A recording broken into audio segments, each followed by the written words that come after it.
Olá, muito boa tarde a todos que estão nos assistindo. Bom dia para aqueles que estão no Brasil.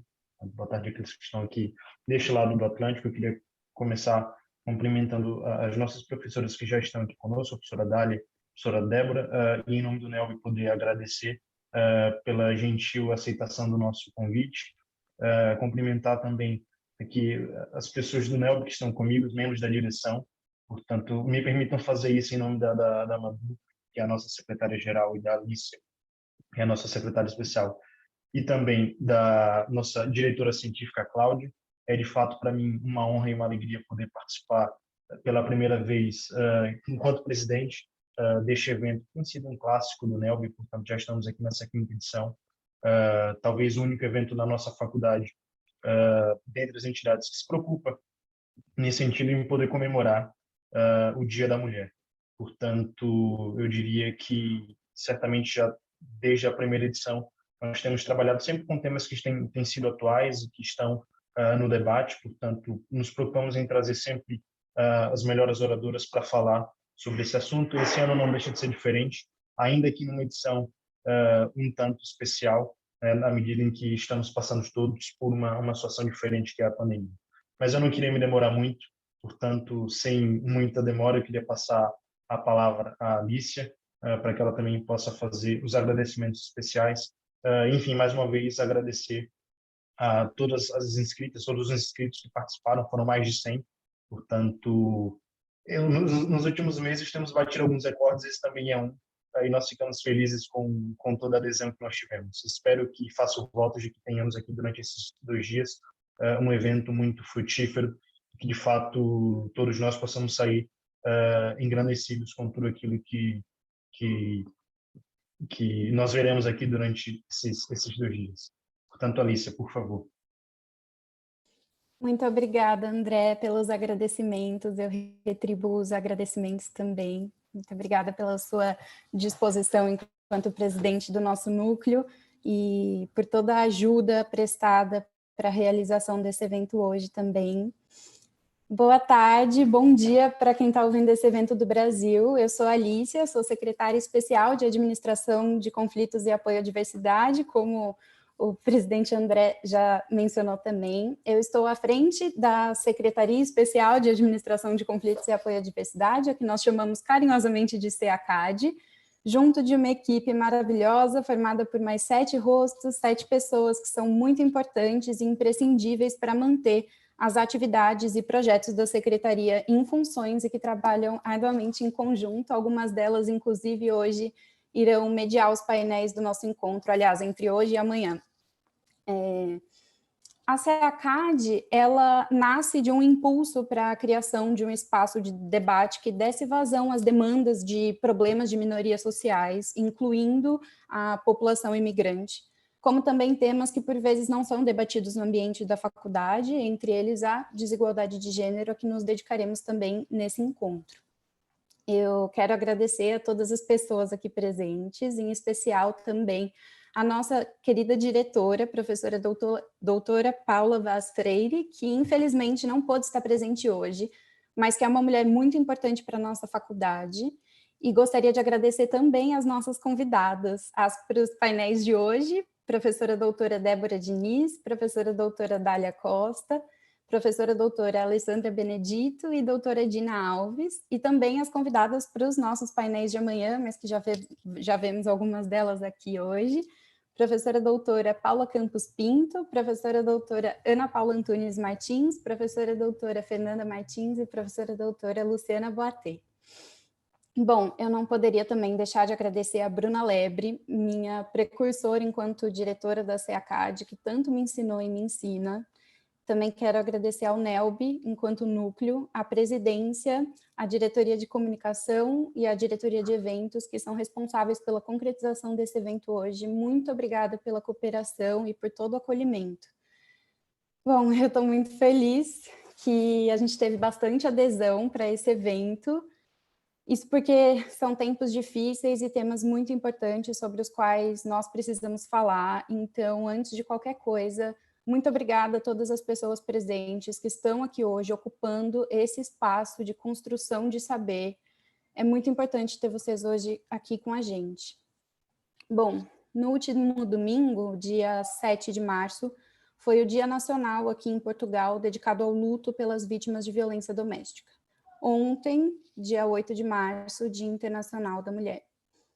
O 8 de março, ele é sempre muito emblemático, sempre foi, todos os dias são, mas acredito que esse ano nós tenhamos um enquadramento muito mais específico e muito mais excepcional, e eu não poderia, no dia de hoje, deixar de congratular todas as mulheres que conseguiram manter a si mesmas e aos outros em pé, e que estiveram e estão na linha de frente do combate a essa doença. Não são tempos normais os que vivemos agora, acho que a essa altura todos já sabemos disso.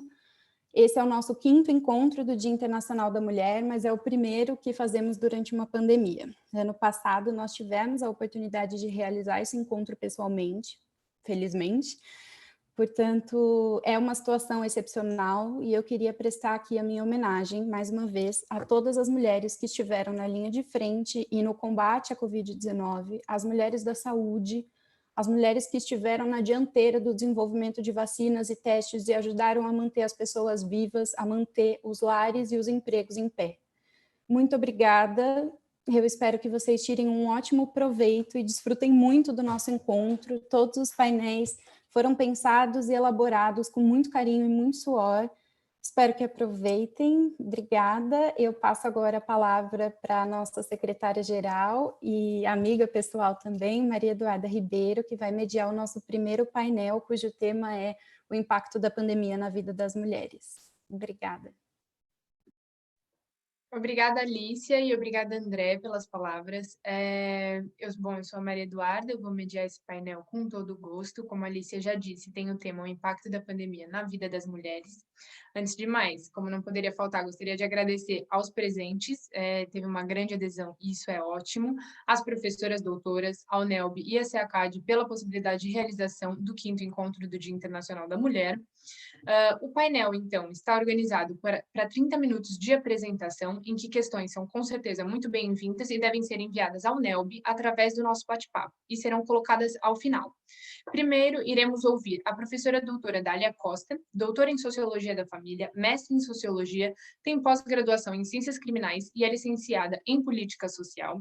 É professora auxiliar no Instituto Superior de Ciências Sociais e Políticas da Universidade de Lisboa, co-coordenadora e cofundadora do Centro Interdisciplinar de Estudos de Gênero e investigadora no Centro de Administração e Políticas Públicas. De seguida, ouviremos a professora doutora Débora Diniz, doutora em Antropologia pela Universidade de Brasília, professora pela mesma universidade, pesquisadora do ENIS, Instituto de Bioética, Direitos Humanos e Gênero, é também pesquisadora visitante do Center for Latin American and Caribbean Studies da Brown University, desenvolve projetos de pesquisa sobre bioética, feminismo, direitos humanos e saúde. Atualmente é colunista na revista Marie Claire e no El País, e é coordenadora do Women in Times, um projeto sobre os impactos da pandemia de Covid-19 em meninas e mulheres na América Latina e no Caribe, e o Relicário, que homenageia mulheres que morreram de Covid-19. Muito obrigada pela presença. Passo, então, a palavra à professora doutora Dália Costa. Muito obrigada, cara Maria Eduarda, por ter passado a palavra. Eu quero cumprimentar-vos com alguma dedicação e especificidade, mas antes queria pedir à Maria Eduarda ou a alguém que me possa tornar co-anfitriã para eu partilhar algumas imagens convosco. Entretanto, enquanto esta questão técnica vai sendo resolvida, eu quero agradecer-vos.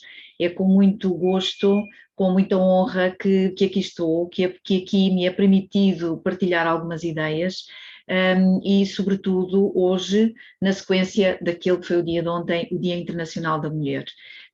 Eu gostava de, antes mesmo de começar a refletir um pouco convosco acerca daqueles que têm sido os impactos, os que já são conhecidos, sobre a vida das mulheres decorrentes desta pandemia, gostava de me centrar 2 minutos no dia 8 de março, Dia Internacional da Mulher, e gostava de frisar sobretudo o facto de ser um dia internacional.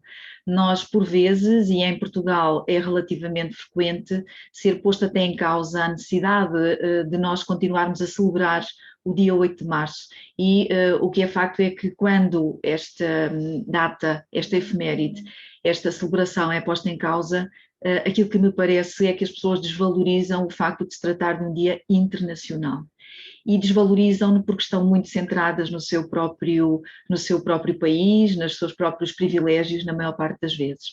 Quando nós pensamos no Dia Internacional da Mulher de uma forma muito global, aquilo que nos apercebemos é que temos imenso para fazer pelo mundo e por esse mundo fora. Temos imenso para fazer em nome também de várias mulheres que não têm esta possibilidade. Isto significa que não têm liberdade e que não têm também algumas consciência cívica ou possibilidade de desenvolver a consciência cívica para poderem reivindicar os seus direitos. Portanto, o Dia Internacional da Mulher não é só o Dia da Mulher do lado de quem observa os seus privilégios, isto também tem de ser celebrado, mas é também Dia Internacional do lado de quem, estando numa posição de privilégio, tem o dever, a responsabilidade cidadã, permitam, de ir contribuindo para aquilo que é um quadro dos direitos humanos, que é global, é mundial e por isso mesmo deve abranger todas as mulheres. Dito isto, agradecendo-vos, claro, isto vai a propósito a partir do agradecimento, quero cumprimentar em específico, conforme estava a dizer, o Presidente da Direção do Núcleo de Estudos Luso-Brasileiro, quero cumprimentar o núcleo, todas as colegas que aí estão, agradecer-vos mais esta iniciativa, já é o 5º encontro do Dia Internacional da Mulher e isto também tem de ser destacado. Cumprimentar também, em específico, permitam-me em particular a professora Débora Diniz, porque hoje vamos estar, talvez, com a oportunidade de fazermos alguma comparação um pouco mais estreita entre a realidade portuguesa e a realidade brasileira e também entre duas ciências sociais, a sociologia e a antropologia. Cumprimento, evidentemente, também as colegas do painel de amanhã, em específico também a professora Paula Campos Pinto, porque, sendo minha colega também no CIEG, enfim, gostaria de lhe dedicar também este cumprimento especial e as pessoas que estão a assistir. Espero que seja proveitoso. Habitualmente, o proveito decorre também daquela que é a vossa participação, portanto, a minha disponibilidade, e quando recebi este convite, aquilo que pensei foi apresentar algumas ideias, sobretudo na parte final da minha comunicação, deixar algumas questões em aberto, deixar alguns reptos para que nós possamos discutir, para que nós possamos debater e este é, ao fim e ao cabo, também esta é também uma tentativa de aprofundar um debate que tenho vindo a fazer a propósito das questões da igualdade de género e muito em particular ou de uma forma mais dedicada através do levantamento de dados que tenho feito de forma exaustiva sobre a realidade portuguesa para caracterizar também o impacto da pandemia na vida das mulheres. Dizer-vos antes de começar que do ponto de vista das expectativas gostava também de regulá-las, porque ainda não é a altura para nós nos referirmos ao impacto da pandemia na vida das mulheres em termos globais. Sabemos algumas tendências, conhecemos alguns dados que já nos permitem saber de algumas transformações, mas de impacto em bom rigor ainda não podemos falar. E também gostava de deixar, eu vou admitir uma pessoa apenas porque tenho agora privilégios de anfitriã, está bem? A organização com a vossa autorização, já admiti. Gostava também de fazer outro comentário em relação a este tema, que é o seguinte, que se prende com esta pergunta, que mulheres? O impacto na vida das mulheres, mas de que mulheres é que nós estamos a falar? Porque não podendo ainda aferir, avaliar de forma completa o impacto, temos de ter a perfeita consciência de que ainda é mais difícil fazê-lo em relação à vida daquelas mulheres que estão em países onde os dados não são recolhidos de forma consistente, onde os dados não são publicados, onde os dados não são disponibilizados para que justamente se possa fazer uma apreciação científica e no decurso de uma apreciação científica se possa muitas vezes fazer uma análise crítica. Portanto, nós nem sempre conseguimos fazer análise de género porque não temos dados disponíveis e mesmo quando temos a oportunidade de refletir um pouco acerca da vida das mulheres, temos também de nos questionar em relação a que mulheres, para termos consciência, e eu situo também aqui o que vou dizer a seguir, de que fundamentalmente estamos a falar das mulheres do hemisfério norte e estamos a falar das mulheres do lado ocidental do mundo. Portanto, o conhecimento, por exemplo, que temos em relação ao Brasil, e aqui nós estamos com um núcleo de estudos luso-brasileiro que encurta o oceano e que permite aproximar-nos, mas o que é facto é que também em Portugal os dados que vamos recebendo acerca da realidade brasileira são um pouco lacunares, são dados um pouco difíceis de nós termos em relação a eles alguma consciência de fiabilidade, podemos neles confiar para avaliarmos o impacto da pandemia na vida das mulheres. Feitos estes dois reparos para, como eu dizia há pouco, controlar um pouco as expectativas em relação àquilo que vou partilhar convosco, esta ideia que nos é trazida pelo conceito e pela teoria da interseccionalidade, esta ideia de que o contexto define uma matriz de opressão e de privilégio, obriga-nos também em relação a uma realidade, com uma realidade nacional, a realidade portuguesa. E Portugal é um país muito pequenino do ponto de vista geográfico. É um país que tem 800 quilómetros lineares de uma ponta à outra, digamos assim. Se pudéssemos atravessar Portugal numa reta, numa linha direita, nós temos um país de facto muito pequeno, mas mesmo assim nós temos neste país um conjunto de assimetrias regionais que nos obrigam a reconhecer que o contexto também define para Portugal, para a realidade nacional, uma matriz de opressão e de privilégio. Temos um país em que as áreas rurais e a quantidade de população que vive nas áreas rurais tem especificidades.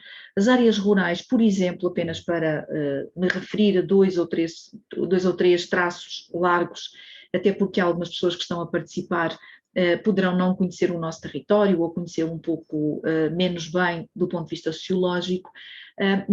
As áreas rurais têm pouca acessibilidade em termos de transportes públicos.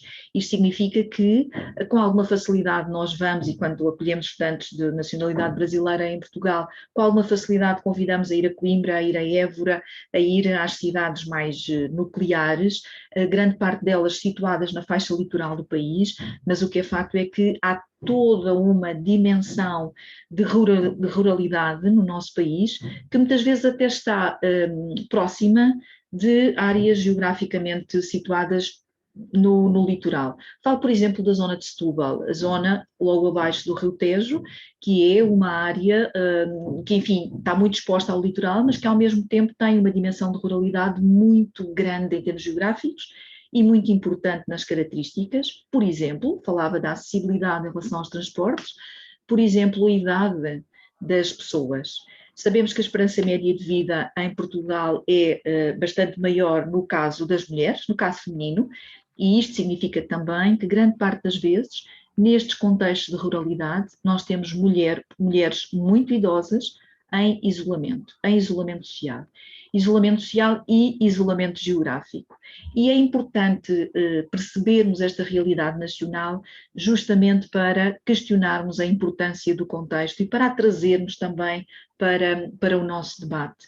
Recusando a essencialização, ser-se mulher não é a mesma coisa para todas nós, para todas as mulheres, e evidentemente isto traz não só as marcas de género em termos das desigualdades macroestruturais, que aqui nós temos a realidade nacional a trazer estas marcas de género para todas as mulheres, naturalmente, mas temos também alguns recortes com maior idiosincrasia, com maior pormenor, ao nível mais local. Portanto, recusar a essencialização, claro, ao nível macroestrutural, mas também pensar que isto tem leituras diferentes conforme os territórios onde nós nos encontramos, numa dimensão um pouco mais pequena. Ora bem, indo agora àquilo que nos tem feito a todos e a todas adiar alguns encontros nacionais e algumas conferências, a pandemia por Covid-19, em 11 de março de 2020, a Organização Mundial de Saúde determinou que nós estávamos globalmente perante uma pandemia. Não era uma doença que estivesse situada apenas num continente, apenas numa região, mas uma doença que afeta o mundo inteiro. Em Portugal foi decretado o primeiro estado de emergência nacional, pouco tempo depois, no dia 18 de março, chamar só a atenção para que antes de 11 de março em Portugal já tinham ocorrido alguns óbitos cuja causa de morte foi identificada como sendo o vírus, o SARS-CoV-2, e sobretudo estas restrições que decorrem do estado de emergência nacional e que têm sido sucessivas. Nós já tivemos mais de 11 decretos presidenciais, quase uma dúzia de decretos presidenciais, à partida vamos ter o 12º agora, na altura da Páscoa, mais de quase uma dúzia de decretos presidenciais em Portugal que restringem os nossos movimentos. E, de facto, além da situação de doença, a que me refiro neste primeiro tópico, tem sido sobretudo esta questão do confinamento, esta questão do lockdown, como muitas vezes numa linguagem mais partilhada nós vamos dizendo, tem sido sobretudo esta questão que tem revelado o maior impacto negativo na vida das mulheres em Portugal. Evidentemente que estas são medidas de prevenção da transmissão do vírus, portanto são medidas de saúde pública, evidentemente que elas tiveram de ser tomadas sobretudo pelos órgãos governamentais, também pela Presidência da República, evidentemente, mas são medidas que dentro de um estado de emergência, em determinada altura, privilegiaram mais a dimensão prevenção da saúde pública do que outras dimensões de vida em sociedade. E há algumas circunstâncias em que o confinamento, a restrição de pessoas, sabemos, tem um impacto negativo. E falo em específico das situações de violência contra as mulheres, nas relações de intimidade, no seio familiar, que em Portugal corresponde ao crime de violência doméstica. Tínhamos à data já vários estudos que nos diziam que quanto mais expostas a risco, mais expostas aos agressores as mulheres estão, maior é a probabilidade de aumentar a violência sobre elas. Portanto, já sabíamos deste dado antes do dia 11 de março. Evidentemente, repito, sem qualquer injustiça, sem ser interpretada como injusta nas minhas palavras, era fundamental que as medidas governamentais atendessem em primeiro lugar à necessidade de impedir a transmissão do vírus, mas já tínhamos conhecimento que demorámos algum tempo a mobilizar em Portugal. Fundamentalmente nós passámos um ano inteiro, já tem um ano, praticamente de 11 de março até 11 de março, daqui a 2 dias, um ano inteiro em que pela primeira vez cada uma e cada um de nós foi obrigado e obrigada a reconhecer a globalização. Pela primeira vez, o que é global tornou-se muito evidente nas nossas vidas, com muitas restrições nas nossas vidas. E, pela primeira vez também, aquilo que é global implica uma análise global, colocando umas lentes de género. Pela primeira vez, se tornou forçoso, em termos mundiais, compreender melhor o vírus, quer do ponto de vista mais técnico-científico da sua transmissão, quer do ponto de vista também da quantidade de mortes que provoca, em termos de género, porque há também marcadores de género na saúde pública, conforme nós sabemos. Portanto, convocar as lentes de género, que eu aqui simbolicamente coloco como se fosse possível termos umas lentes de género gigantes para apreciarmos o panorama global. Colocando estas lentes de género, apercebemos rapidamente, nos primeiros meses, de que a vulnerabilidade, principalmente, e agora estou a referir mais a Portugal do que a um contexto mundial, apesar de alguns aspectos, algumas características de Portugal poderem ser também encontradas noutros contextos, naturalmente, mas em Portugal, ao colocar lentes de género, percebemos de que a vulnerabilidade dos sistemas e dos subsistemas e a vulnerabilidade do tecido económico e do mercado de trabalho estão amplamente ligadas a desigualdades que são também desigualdades de género. Quando falo aqui em específico da vulnerabilidade de sistemas e subsistemas, aqueles que mais têm estado sob foco de atenção têm sido o sistema da saúde e também o sistema de justiça. Também o sistema de educação, embora em menor escala, porque a maior parte das pessoas, a totalidade da população necessita e tem vindo a mobilizar de uma maneira ou de outra o sistema de saúde e também de uma maneira ou de outra o sistema de justiça, apesar de ser menor a quantidade de população portuguesa que tem tido necessidade de mobilizar durante este ano, e o sistema da educação ainda menor a quantidade de população portuguesa que tem tido necessidade de mobilizar. Mas a vulnerabilidade dos sistemas foi muito notória, e foi muito notória tendo um impacto de género. Porquê? Eu vou já apresentar alguns indicadores a seguir, mas para já partir convosco este é um dado também já muito conhecido e muito debatido. Nos sistemas que eu referi, o da saúde, o da justiça e o da educação, trabalham principalmente mulheres em Portugal. São sistemas, e com todos os seus subsistemas, muito feminizados na força de trabalho. A fragilidade do tecido económico e do mercado de trabalho, a vulnerabilidade do tecido económico e do mercado de trabalho tem também reflexos do que acabei de dizer. Portanto, mulheres que trabalham fundamentalmente nestes sistemas e que a determinada altura começam a ter uma percepção de vulnerabilidade não apenas global, não apenas referente ao mundo e ao país, mas também em relação à sua vida. Vulnerabilidade face ao seu contrato de trabalho e face ao rendimento, podendo não estar disponível no fim do mês. Sentimos, sobretudo em relação aos sistemas e subsistemas que demonstraram maior vulnerabilidade em Portugal, alguma desarticulação e alguma falta de planeamento, e digo agora em termos governamentais, sobretudo, que ainda acentuou mais as desigualdades. Por exemplo, em relação a horários de trabalho, sendo que mulheres, estando em profissões mais feminizadas, foram elas que trabalharam mais horas durante este ano, sobretudo nos sistemas e subsistemas mais desorganizados.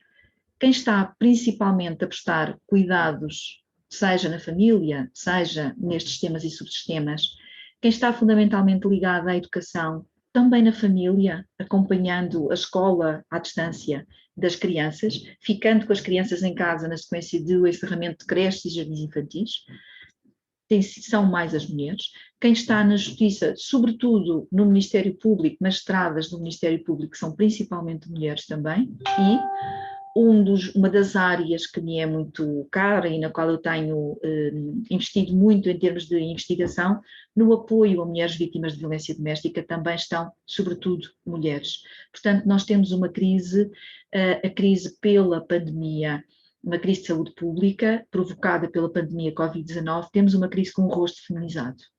E esta crise é uma crise que tem, evidentemente, impacto na vida das mulheres, conforme o tema que foi por vós proposto. Em Portugal temos tradicionalmente, habitualmente, uma taxa de atividade extremamente elevada.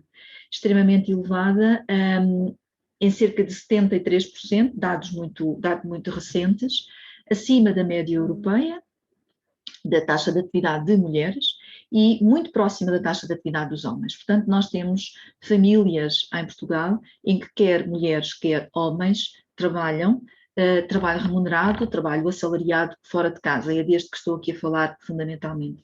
Sendo que também são poucas as mulheres que trabalham a tempo parcial, isto é, a maior parte daquelas que está a trabalhar fora de casa trabalha a tempo inteiro, em tempo integral.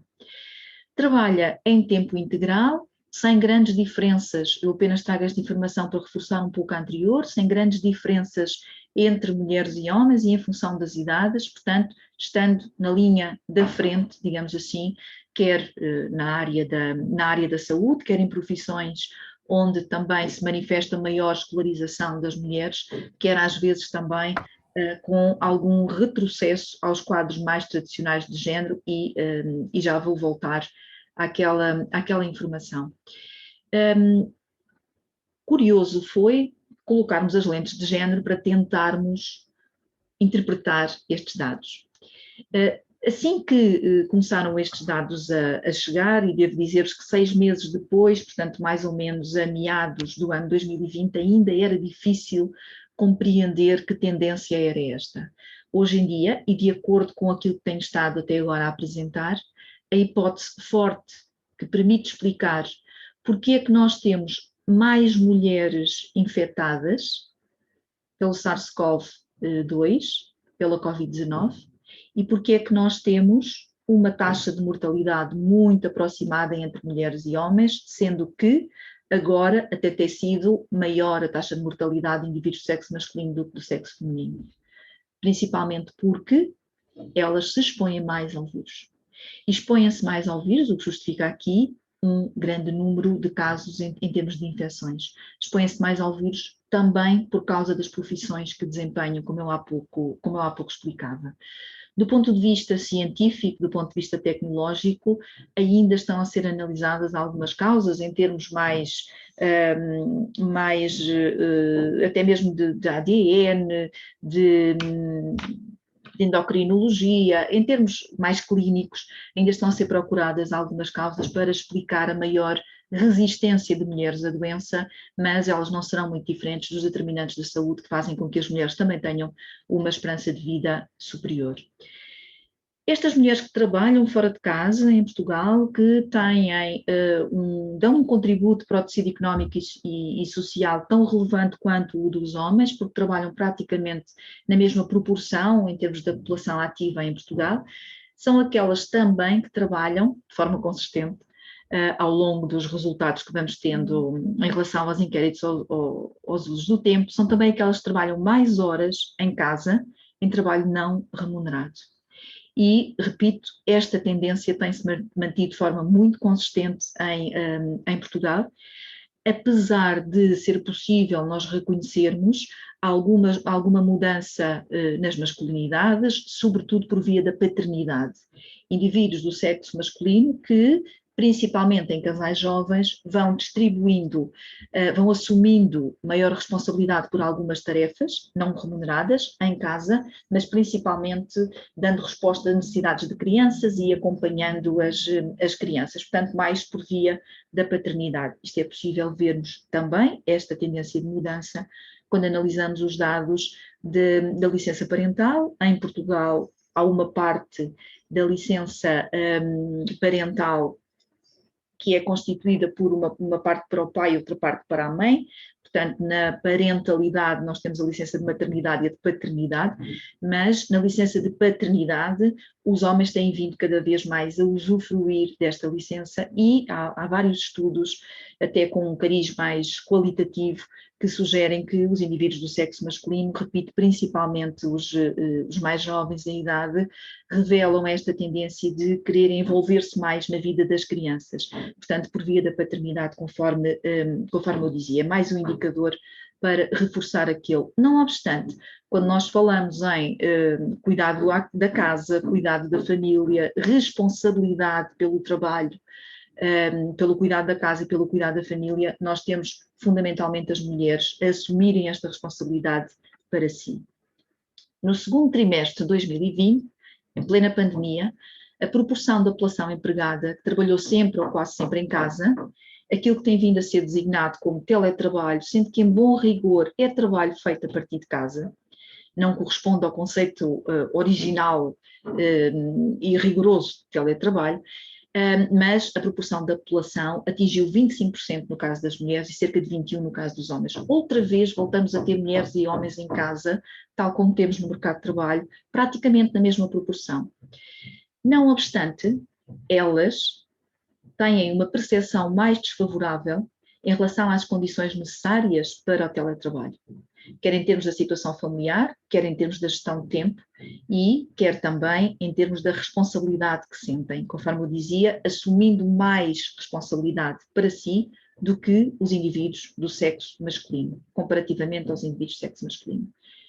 Eles e elas estão a trabalhar a partir de casa. Nós conseguimos até, numa análise à vista desarmada, enquanto vamos tentando acompanhar as condições de saúde e de bem-estar das pessoas com as quais temos uma ligação emocional, nós vamos apercebendo que os cenários são muitas vezes cenários de homem a cuidar de criança enquanto está a trabalhar e cenários de mulher a cuidar de criança enquanto está a trabalhar. Mas convoquemos outra vez as lentes de género e convoquemos-las para novamente percebermos como é que esta realidade, como é que esta dinâmica é dentro da casa das famílias e na dinâmica dos casais.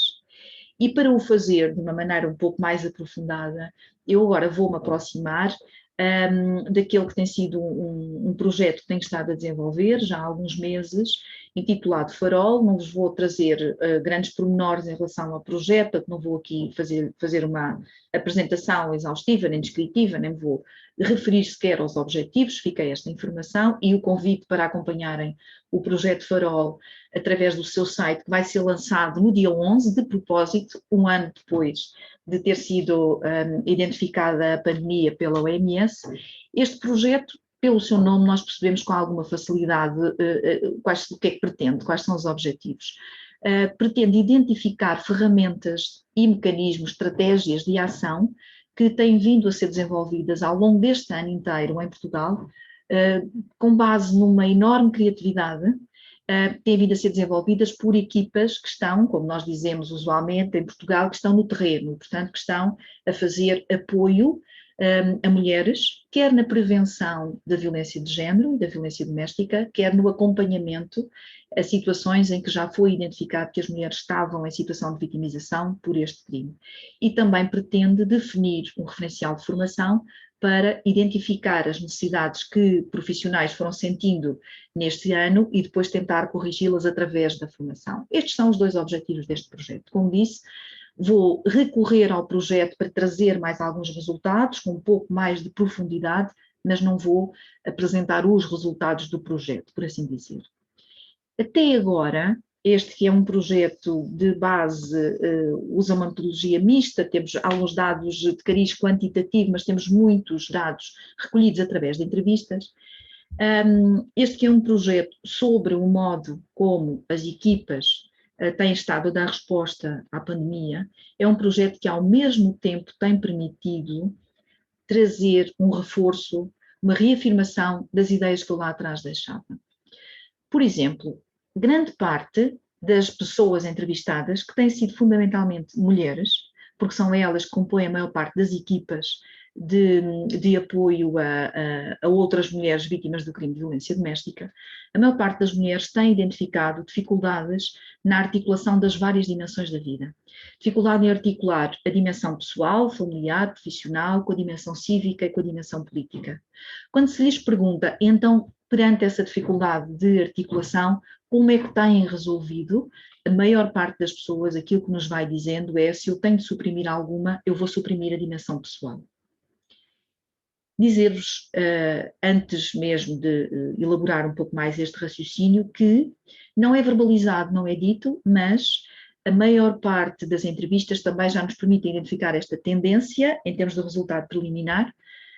Sem se referirem a isso, a maior parte das mulheres também tem vindo a suprimir a dimensão cívica e política da sua vida.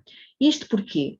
Porque a dimensão profissional acaba por absorver a maior parte do tempo destas mulheres. E a dificuldade na articulação está fundamentalmente aqui, entre a dimensão profissional e a dimensão familiar, tentando trabalhar com as crianças no colo, como há pouco no slide anterior eu vos mostrava. Muitas têm referido cansaço e impaciência, sobretudo nas entrevistas feitas mais recentemente, de novembro até à data, novembro até fevereiro.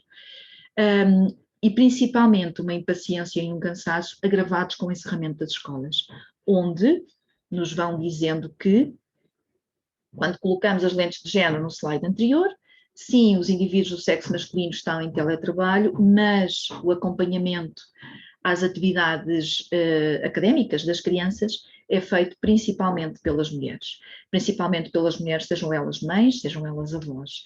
Portanto, uma responsabilização do feminino pelo cuidar, pelo educar, que sugere eu tenho algum receio de o afirmar assim, porque talvez ainda esteja eu própria num processo de negação, mas sugere um regresso, um retorno aos papéis sociais tradicionais, com o indivíduo do sexo masculino a querer o almoço, a querer o jantar, a querer a casa e a família cuidadas, e a mulher a ficar com as responsabilidades de todas estas tarefas feitas no lar, a ficar com as responsabilidades e a assumi-las para si. A exaustão, que aparece muito nas entrevistas e que é atribuída ao trabalho, o que também pode estar aqui influenciado pelo facto de o projeto ter como principal objeto de observação o modo como as equipas se reorganizaram, portanto a exaustão é atribuída ao trabalho, mas com o entendimento de que a responsabilidade é individual. Eu é que estou exausta, eu é que tenho a maior responsabilidade pela minha exaustão. Isto contraria tudo o que tem sido o percurso, por exemplo, da Organização Internacional do Trabalho, num processo de promoção da igualdade de género. Contraria todo o percurso coletivo, todo o percurso social que sugere que as entidades empregadoras têm elas de assumir esta responsabilidade para si próprias, prevenindo a exaustão de trabalhadoras e trabalhadores e garantindo o bem-estar no trabalho. Está no Código do Trabalho português, mas e as mulheres com as quais tenho falado sabem, não é falta de informação, mas é uma questão de assumir responsabilidade para si. E reparem como o que eu estou a dizer está interligado, o que estou a dizer desde o princípio. Quando pedimos sugestões para o referencial de formação, no Farol, fundamentalmente reforçam esta ideia e dizem: eu quero aprender como é que é de gerir melhor o tempo. Como se fosse possível nós gerirmos melhor o que é ingerível. Com tantas atividades para fazer nas 24 horas do tempo, é difícil. Eu quero aprender como é que posso dedicar-me mais ao autocuidado, a dimensão pessoal da vida. E quero aprender a articular as várias dimensões da vida, porque estou a chegar à conclusão que não estou a ser sucedida, não estou a ser capaz. Bem, quase a aproximar-me do final, deixando as tais ideias para nós debatermos daqui a pouco. Tenho vindo a elaborar, e estas ideias para nós debatermos, elas são um pouco frágeis ainda preciso da vossa ajuda para as tornar mais consistentes. Tenho vindo a elaborar nesta ideia de que nós, mulheres, em Portugal, estamos enredadas numa série de teias, numa série de fios que não nos permitem grande margem de manobra, não nos permitem grandes movimentos. Fundamentalmente muito focadas nas necessidades de sobrevivência, o que é natural num contexto de crise.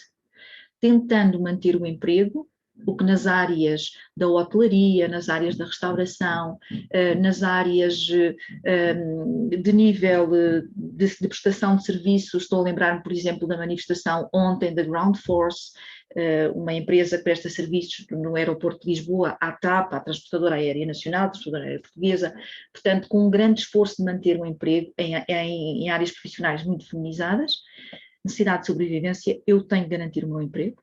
Necessidade de sobrevivência, eu tenho de prestar o maior apoio às crianças, porque elas estão a sofrer bastante mais impactos com a pandemia do que eu, pelo menos eu sou adulta, e assumindo uma enorme responsabilidade praticamente por tudo e mais alguma coisa, incluindo também a dimensão familiar, a dimensão do relacionamento conjugal.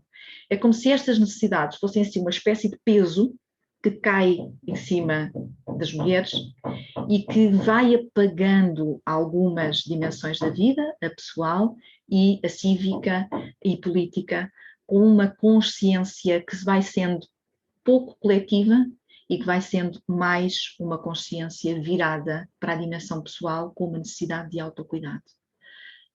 Porquê que eu considero isto importante no Dia Internacional da Mulher?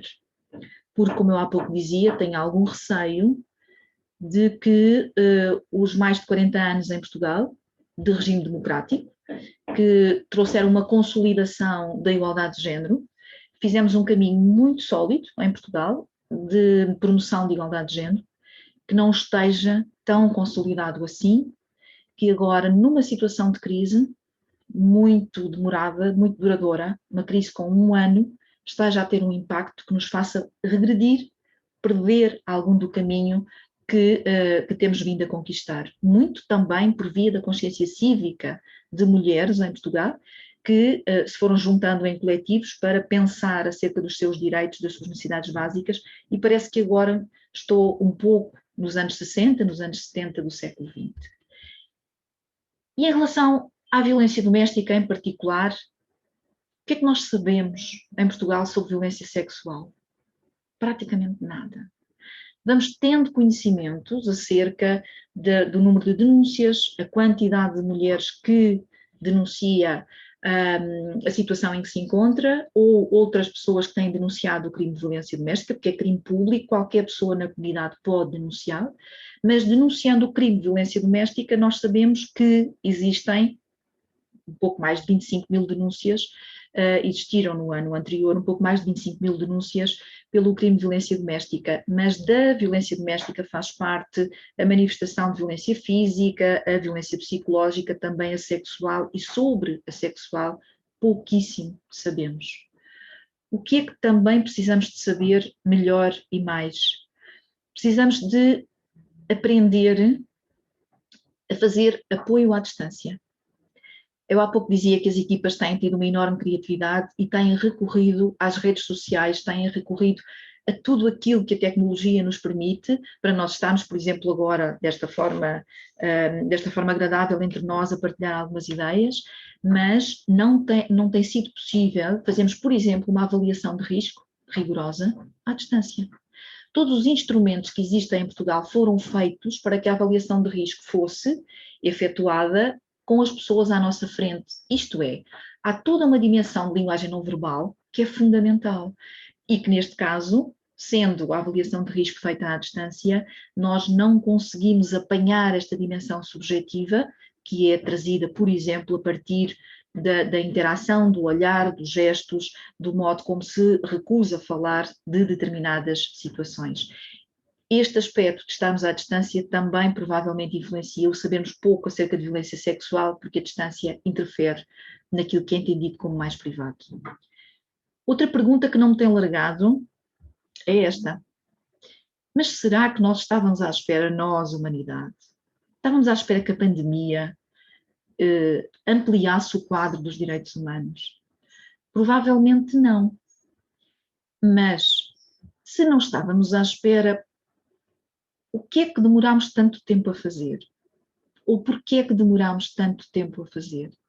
É evidente que estas perguntas são perguntas que não conseguimos obter resposta para elas, naturalmente, e que só podem surtir efeito, impacto, num futuro que esperamos que não seja próximo.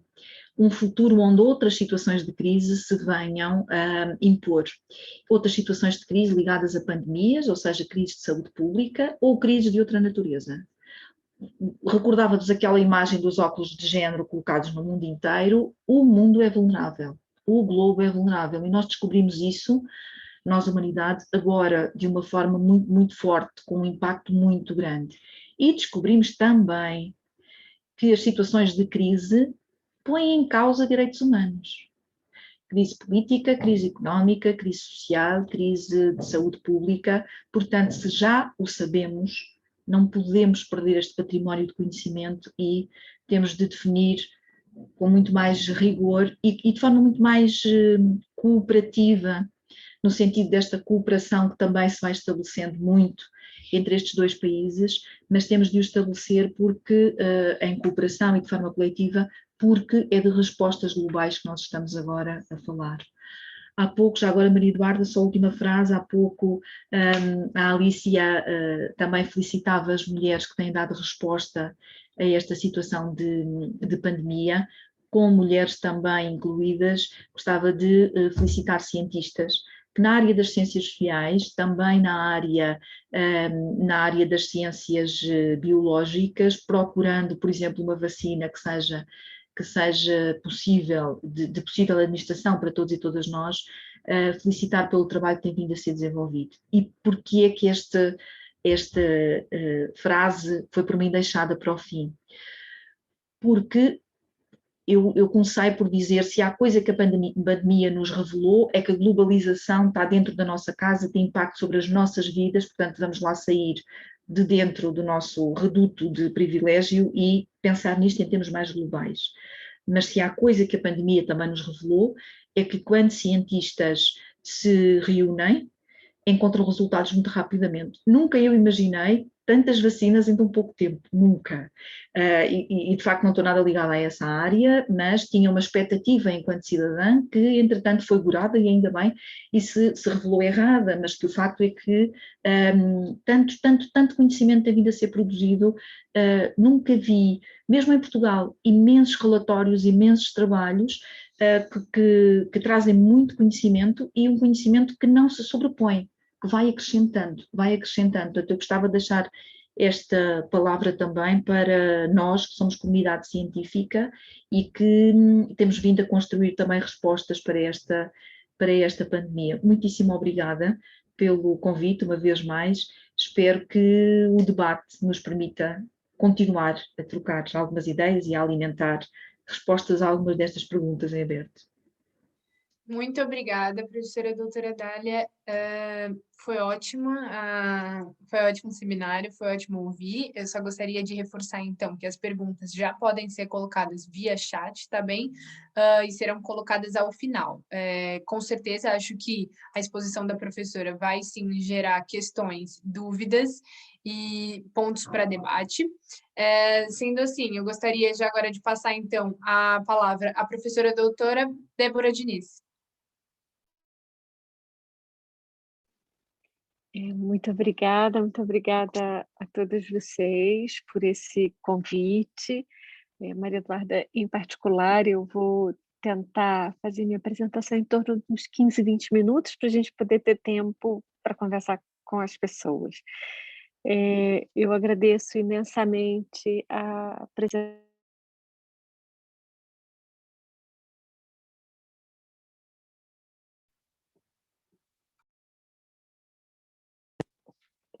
Me perdoem, gente, eu estou aqui falando já há quase 1 minuto e sem áudio. Parece que essa é a expressão do nosso tempo, né? Ligar o microfone, desligar o microfone.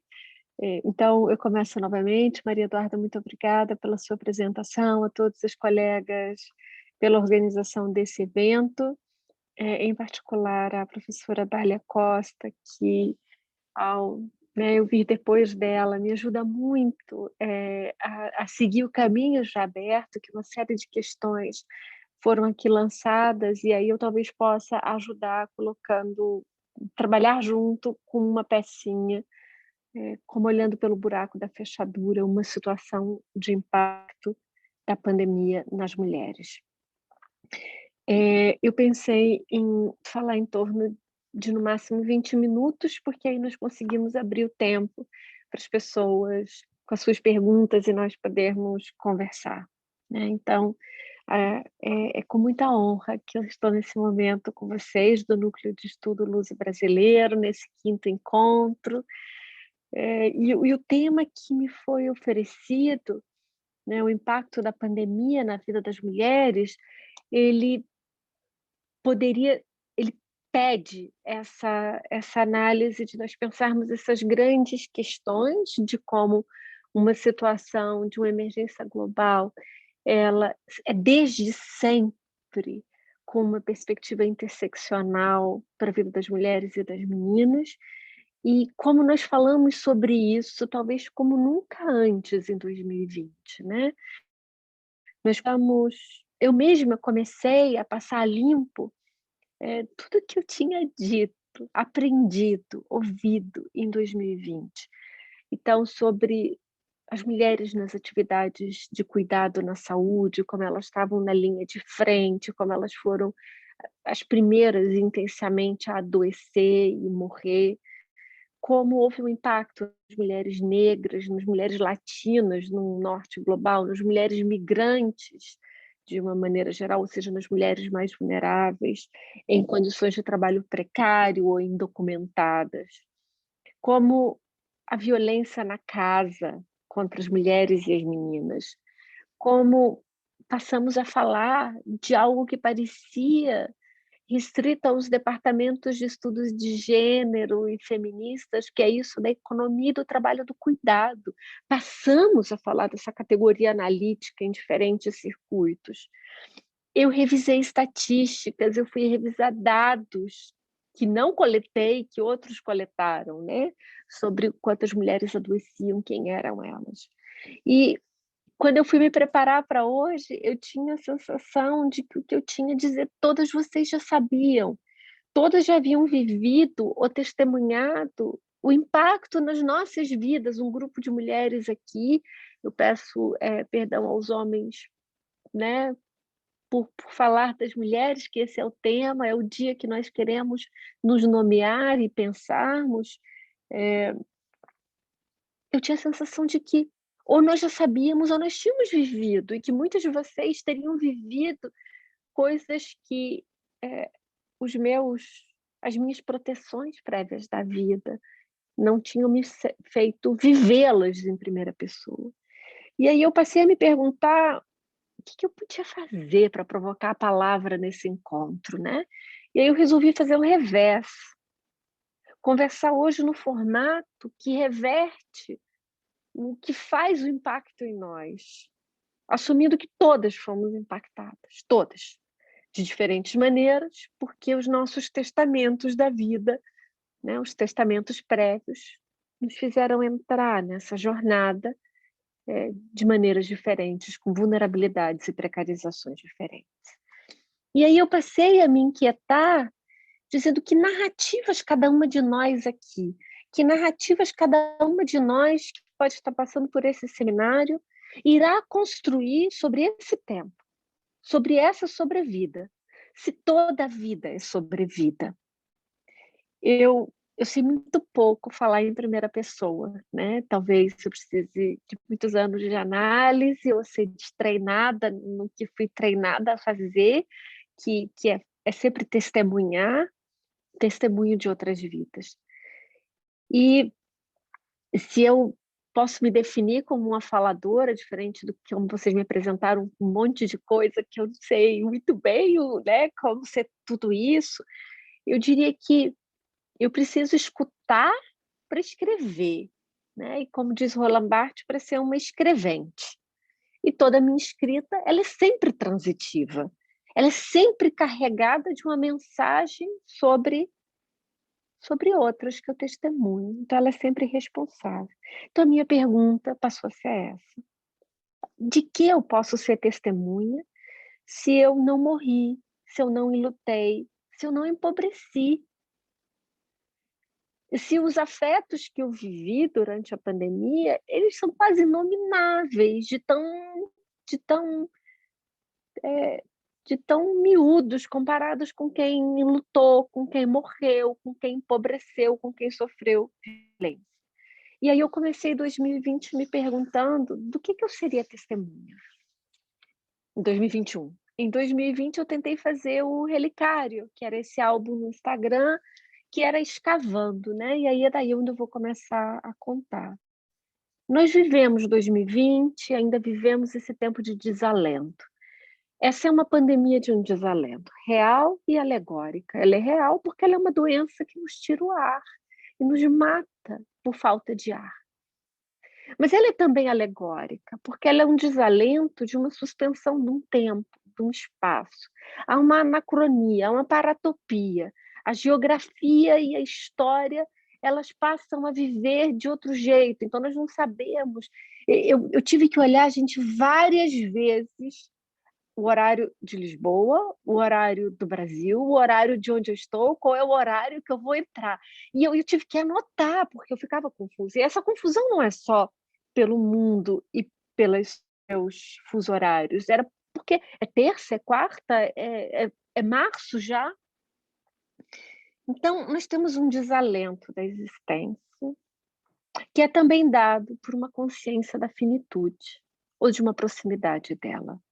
Então, como ser uma testemunha do desalento vivido pelas mulheres? De que vocês são testemunhas se todas somos sobreviventes desse desalento? E em espanhol, a palavra, né, para ser sobrevivente, ela é uma palavra ainda mais bonita que em português, eu acho, que é supervivente.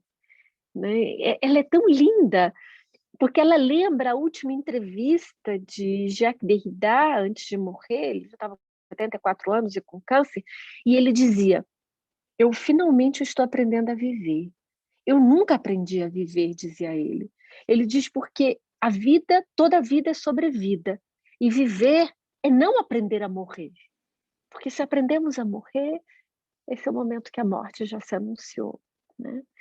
Então, se essa é uma epidemia do desalento, ela põe as mulheres na encruzilhada da morte fora da hora. São vidas arrebatadas que ainda estão aprendendo a viver. E aqui não importa o prazo de validade do corpo, se eram corpos velhos ou corpos muito fora de hora dentro de um ciclo da vida. Porque uma hora certa para morrer. E numa pandemia como essa, é mais forte ainda. E nós não aprendemos a morrer, né? Então, se nós somos todos superviventes no condicional, eu diria que eu tentei agora começar a dizer como a pandemia impactou aquelas que tiveram que aprender a morrer, porque tiveram a consciência da morte por essa pandemia do desalento. Então, essa pergunta ela passou a me atormentar, e aqui é na sua etimologia da palavra de tormento, como aquilo que fala, que me exigia uma confissão de um testemunho. Então, se eu comecei pela distância da narrativa humana atrás, escavando notícias, escavando Dona Cleonice, nos milhares que morriam, a primeira empregada doméstica, mas ali eu ainda estava protegida pelo anonimato, né? Dos números, as notícias davam um nome, e eu imaginava um rosto, eu imaginava um tempo histórico no álbum do relicário. Eu operava pela imaginação desde um real filtrado por essa, né, macropolítica de uma epidemia de desalento. Eu comecei a sair da multidão, dos números, para alguma biografia da imaginação, mas eu precisava de um rosto, né? Eu precisava da voz de quem testemunhou o desalento de algumas mulheres que, em algum momento, se viram da condição de sobreviventes verdadeiramente com a proximidade da morte. Então, esse rosto começa a me interpelar com aquela morte mais fora de hora, que são das mulheres na gravidez e no parto, que morreram de Covid. E se toda morte é fora de hora, se nenhuma de nós está preparada para morrer, eu imagino que essas mulheres talvez sejam mais que todas nós juntas, certo? Elas são jovens corpos na maternagem. É essa matéria que se lança a um futuro em que a própria expansão de si diz que aquela morte não pode chegar naquele momento. E aí a minha pergunta foi: quem foram elas que o desalento foi mais forte que a condição de supervivente? E eu me fiz a pergunta que qualquer manual de sociologia diria: não pode se fazer essa pergunta porque você não vai conseguir responder, que é por que elas morreram. Os epidemiologistas fazem essa pergunta: por que elas morreram? E as respostas que aparecem são os códigos das doenças, isso que se chama características prévias do corpo, e aí eles vão dar esses nomes como hipertensão, obesidade, doenças cardíacas. Não, eu queria saber por que elas morreram, porque o desalento delas foi maior do que em nós, a ponto da supervivência não ser capaz de mantê-las no mesmo estado que nós. Se a biomedicina era capaz de responder, por que eu não sou capaz de oferecer um outro testemunho alternativo nessa paratopia da pandemia? E foi assim que eu passei, como elas são, no sentido de Primo Levi, as verdadeiras que se afogaram na possibilidade verdadeira do testemunho da história, porque elas foram afogadas, elas não sobreviveram na supervivência, as suas famílias, quem cuidou dela nos instantes antes de morrer, porque essa é uma morte que se dá em uma semana, se dá em 15 dias, e o momento em que esse corpo está sonhando com a expansão para o futuro, não importa se essa maternidade foi planejada, se essa maternidade foi sonhada, foi desejada, não importa que os termos feministas. Esse é o momento em que socialmente essa mulher se anuncia para a maternagem e esse corpo se expande numa matéria para o futuro. Então, eu queria compartilhar algo que eu venho aprendendo nas escutas, mas eu não sou capaz ainda de elaborar conceitualmente, né? Então, isso é matéria bruta. É que a emergência da criança órfã, com a morte dessa mulher, né? com essa mulher que não conhece a criança órfã, meio tautológico, esse corpo ele se torna, esse corpo dessa mulher grávida, esse corpo grávido, e ele parece que desaparece na sua definição como uma mulher, ele é um corpo contagioso em um nível muito específico. Se todos nós, com a doença do desalento, somos contagiosos aos outros, a mulher grávida ela é contagiosa a esse futuro da criança órfã. Então, me parece que há uma suspensão, até mesmo da ciência, tentativa que ia se descobrindo a cada dia sobre como cuidar do corpo em desalento contagioso. Eram com os experimentos 1, 2 ou 3. Mas a esse corpo grávido, a suspensão de qualquer tentativa era uma sentença pela espera de que aquela criança, de que aquele feto viesse a ser uma criança órfã. Eu não sei dizer a vocês se a suspensão das tentativas de tratamento fariam e se ela viveria. Isso é contrafactual, nem eu nem ninguém é capaz de responder. As famílias fazem essa pergunta, mas não temos como saber, porque há uma doença, há um vírus de desalento que nós não sabemos o seu curso, há um corpo singular que nós não sabemos o seu curso. O que nós sabemos é que há uma suspensão do que poderia se fazer, como um choque ou desalento, porque há ou a esperança de que ela viva para cuidar da sua criança, ou de que, ao menos, essa criança nasça órfã. Então, a mulher grávida ela se tornou um risco a si, ela se tornou um risco ao futuro daquele corpo em expansão. Ela era um risco a si e à maternidade. E cuidar dela se lançavam perguntas que não se sabiam como responder, porque a pandemia, no abstrato dos corpos, não imagina o corpo grávido. Então a pergunta era: esperamos a gravidez maturar? Arriscamos uma cesárea a esse corpo em desalento? Essas perguntas elas não são feitas quando nós somos multidões e quando nós somos populações. Mas aquele corpo era feito. E aquele corpo em expansão pela maternidade, se ela ia à maternidade, era onde se sabia como fazer uma cesárea para salvá-la. Se ela ia por um desalento, por uma falta de ar, aquele serviço de saúde não sabia como tratar o corpo grávido. Ela não tinha lugar. Ela não tinha lugar na pandemia, ela não tinha lugar nas respostas dos sistemas de saúde. Então, esse corpo ele foi tão inesperado à pandemia que não se sabia como cuidá-lo, como tocá-lo, sem amplificar um contágio a quem o tocava e a sua própria expansão. Então, a ambiguidade dessa pandemia, a ambiguidade da maternidade, fizeram com que essas mulheres peregrinarem por assistência. Eu repito, e se? Será que essa peregrinação as teria salvo? Não sabemos, e não há como saber, e a pergunta não deve ser corrigir as afogadas da sobrevivência da história, mas contar o que está acontecendo aqui para novas situações como essas que vamos viver, que vão ser de emergências em que corpos grávidos vão continuar existindo. E a chegada da criança órfã, né, eu conversei com 19 famílias, no Brasil é o epicentro da morte de mulheres grávidas no parto e no puerpério relacionadas à Covid, é o epicentro no mundo, e já são estimadas mais de 500 mulheres, então eu não tenho nenhuma representatividade no que eu digo.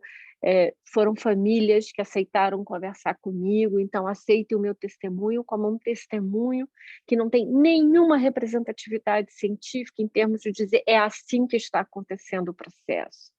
Eu estou apenas tentando organizar o que eu ouvi. A chegada da criança órfã, ela não aquieta tão facilmente a perda, porque há um luto, e há um luto arrebatado, que é também essa mulher como filha de outra mulher. A gente está falando de uma mulher jovem, de uma mulher muito jovem. E o afastamento dessa filha das avós faz com que a chegada da criança órfã aquiete o lugar da perda, do enlutamento dessa mãe, de uma palavra que falta à língua portuguesa, que é perder um filho.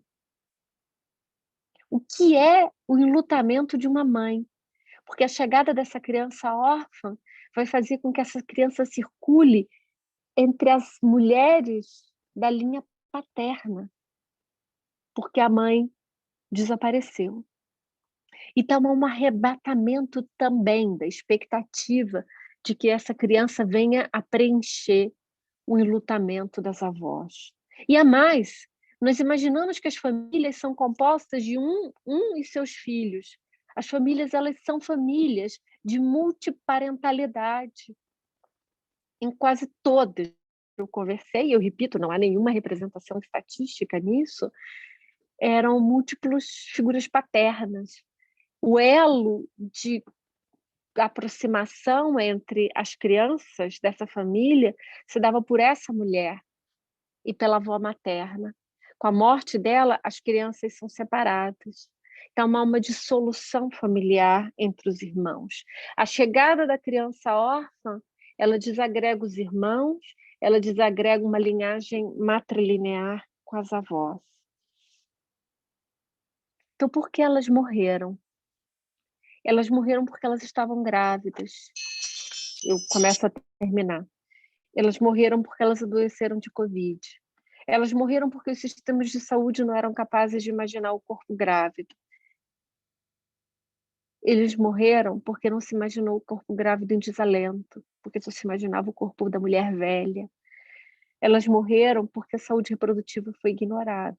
Elas morreram porque mulheres e meninas não foram imaginadas como no centro de qualquer resposta a uma emergência sanitária. Elas morreram porque elas estavam grávidas. Elas morreram porque elas eram um corpo que podia engravidar. Elas morreram porque ele era um corpo reprodutivo, uma mulher ou um corpo trans com capacidade de se reproduzir. Essa é outra forma de contar a história. Elas morreram porque elas eram corpos reprodutivos, porque eram mulheres. A biomedicina diz os seus diagnósticos, e nós falamos dos condicionantes da desigualdade de gênero, nós falamos do patriarcado. Elas morreram porque o patriarcado, a definição das suas políticas globais de saúde, ignora que nós somos corpos reprodutivos. Ela sobrevivia em um momento em que menos, no sentido de Derrida, se aprende a viver para se aprender a morrer.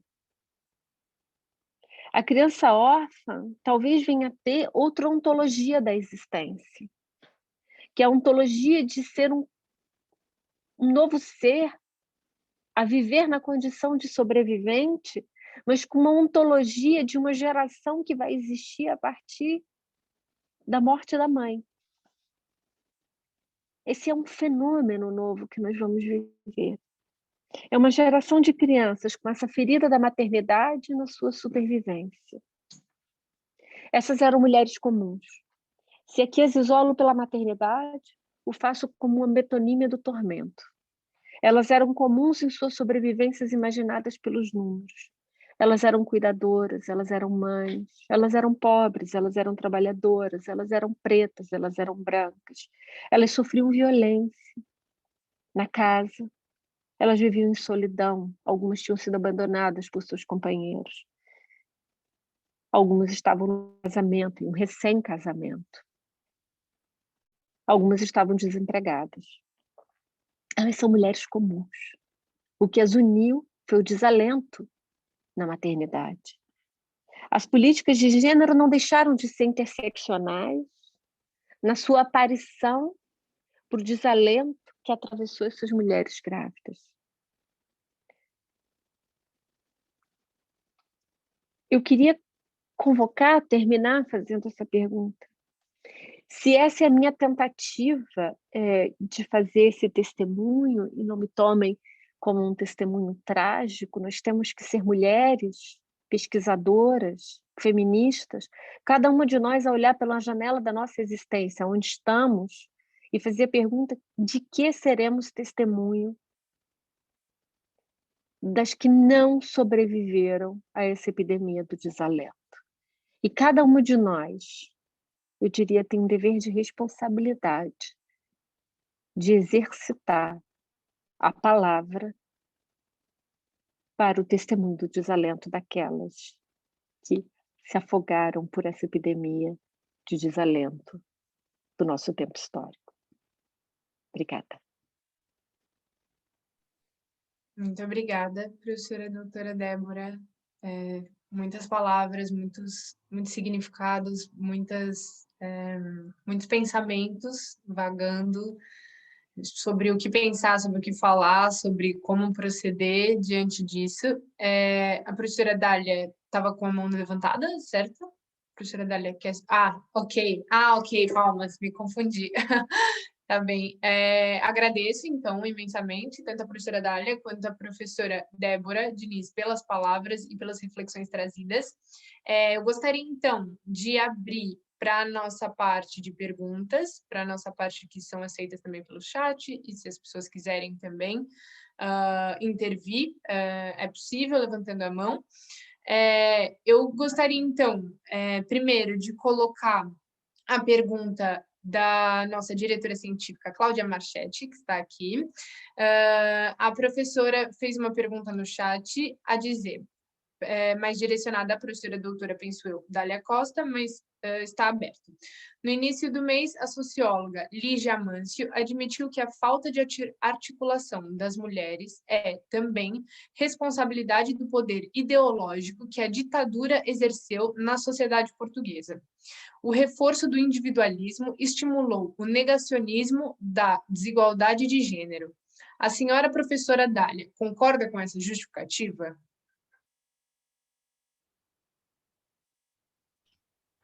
Obrigada Maria Eduarda por ter trazido a pergunta e obrigada Cláudia por ter colocado. Permita-me, Cláudia, sem desprimor absolutamente algum, agradecer à professora Débora Diniz as reflexões. Estamos todas, imagino, a partir da expressão do olhar, a partir dos olhinhos que vou vendo, estamos todas cheias. Professora Débora, obrigada.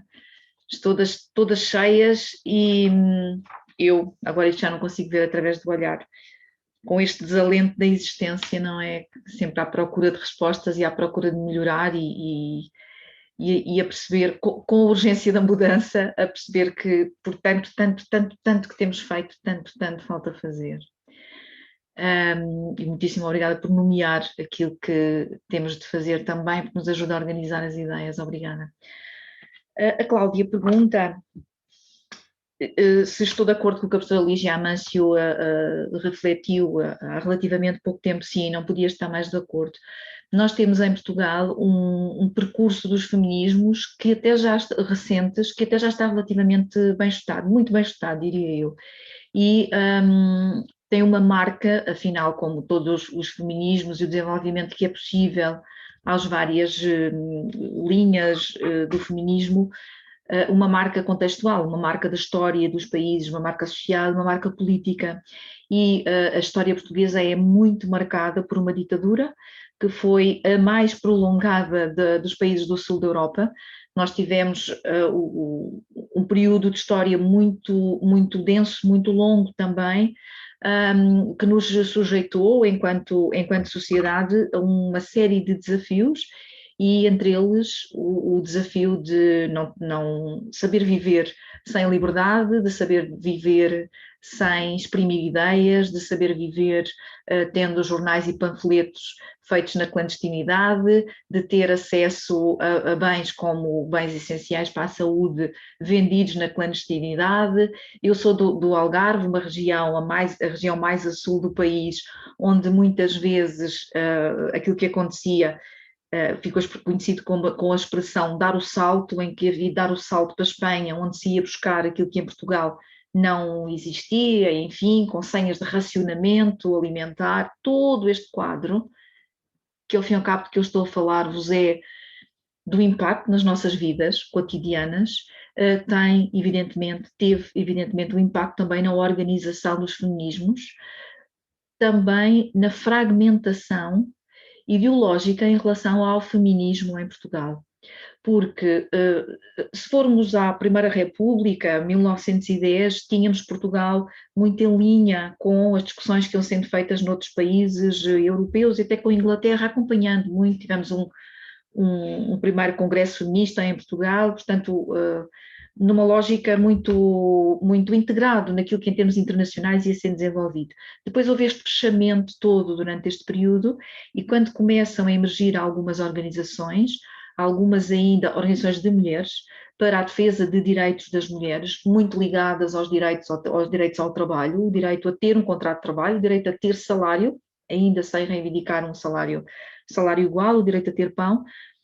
Entre estas organizações, há algumas que emergiram ainda antes da Constituição da República Portuguesa em regime democrático, a Constituição é de 1976, e, por exemplo, a UMAR, União de Mulheres Alternativa e Resposta, aparece antes, não com esta designação, com uma designação com um pendor muito mais reacionário, que estava na sua designação, e aparece a UMAR, algumas misericórdias também organizam pensamento feminista, organizam respostas a problemas de mulheres, e isto vai aparecendo de um modo fragmentado. E esta fragmentação, a determinada altura, encontrou talvez algum acolhimento. Estou a continuar a seguir a professora Lígia Amâncio, mas a começar a seguir também Manuela Tavares, que tem uma tese de doutoramento sobre feminismos, e a seguir a Rosa Monteiro, a atual Secretária de Estado para a Cidadania e Igualdade, que tem a sua tese de doutoramento é precisamente dedicada ao feminismo de Estado. E quando a Rosa Monteiro escreve sobre o feminismo de Estado, era aqui que eu ia começar a recorrer à ideia dela, para ir acrescentando o meu raciocínio para dizer que provavelmente esta fragmentação é capaz de ter encontrado acolhimento no Estado, num Estado que tinha de ser, num regime democrático muito novo, muito recente, tinha de ser forte, isto é, tinha de agarrar, desculpem a expressão pouco académica, tinha de agarrar poucas pontas soltas, e então estas pontas soltas foram agarradas pelo Estado. Quando a professora Lígia Amâncio, evidentemente, analisa o que foi este período da ditadura em Portugal, e eu agora o projeto para a atualidade, para o presente, aquilo que há pouco eu partilhava convosco é que vou sentindo que este espírito cívico, este espírito de envolvimento político, este espírito também de sororidade e de solidariedade entre mulheres está a voltar a ficar fragmentado. Se tem ligações, se isto, que aparentemente é o estado de coisas, tem ligações com o feminismo de Estado ou não, nós já temos muita literatura trazida dos países do leste europeu, que nos dizem que a hipótese é forte, de haver uma ligação entre um feminismo de Estado, um Estado que agarra nas pontas soltas das várias lutas feministas, e esta perda de envolvimento, não é perda, é esta lacidão no envolvimento, este enfraquecimento no envolvimento cívico e político. Temos alguma literatura desse lado da Europa que nos diz que sim, mas em relação a Portugal estamos muito, ainda no início da definição da pergunta, portanto muito longe de encontrarmos respostas. Sem dúvida, terminando, que a professora Lígia Amâncio é uma das pessoas que mais tem contribuído para nos permitir colocar perguntas e que mais continua a contribuir para darmos respostas a essa pergunta. Estou completamente de acordo com ela, resumindo numa frase. Muito obrigada, senhora professora. Foram ótimas palavras e explicitou muito bem, acho que o pensamento da professora Lígia. Muito obrigada também, Cláudia, pela pergunta. Eu vou, então, passar a próxima pergunta também, que é direcionada às duas professoras, da colega Rafaela Venturim, que diz: bom dia a todos. Muito importante as falas das professoras doutoras Dália Costa e da Débora Diniz, e expõe que tem ficado especialmente angustiado com a situação das mães. Sente que é a categoria que mais sofre e é a primeira a ser abandonada ao relento numa situação de crise como a da pandemia do Covid-19. Entende que tem muitos julgamentos morais sobre criação de filhos e de cuidado e quase nenhuma assistência da sociedade como um todo. Pergunta, então, como ser alento e rede de apoio numa situação assim? Como podemos nos organizar de modo a fortalecer essas mulheres, mães e ou cuidadoras? Como tornar ainda mais política e generalizada para todo mundo, não só mulheres, a tarefa do cuidado? Muito obrigada, Rafaela. Não sei Professora se Débora é Diniz, eu agora se calhar professora dava... Débora. Professora Débora. Por favor. Não, professora Dália, muito obrigada. Rafaela, obrigada pela sua pergunta. Eu queria talvez começar pensando que a categoria que tem que nos convocar como uma categoria política são as mulheres. Ela ser mãe, ser uma pessoa, alguém envolvida no trabalho e na economia do cuidado é uma segunda dimensão e que é comum a grande parte das mulheres na distribuição né, da reprodução social da vida. A nossa sobreposição entre a reprodução biológica e a reprodução social transforma como uma expectativa naturalizada da vida a economia e o trabalho do cuidado. Então, ser mãe, eu evitaria transformar mãe como uma categoria política e analítica. Né? A categoria analítica são as mulheres e essas expectativas de um regime de gênero em que a reprodução social da vida pelo cuidado e a interdependência está nas mulheres. Por que isso me parece que é importante para a nossa conversa? Primeiro porque nós não especificamos que são as mães, é a economia do cuidado, é o trabalho do cuidado, essa é a condição humana. Se há um modelo que hoje pode ser nomeado como neoliberalismo, como concepções de um indivíduo, é que vão extrair o que é a condição humana da interdependência e do cuidado para a própria sobrevivência, a construção de um indivíduo inexistente. Então, a maternidade ela é um desses elementos para a condição humana e central às mulheres.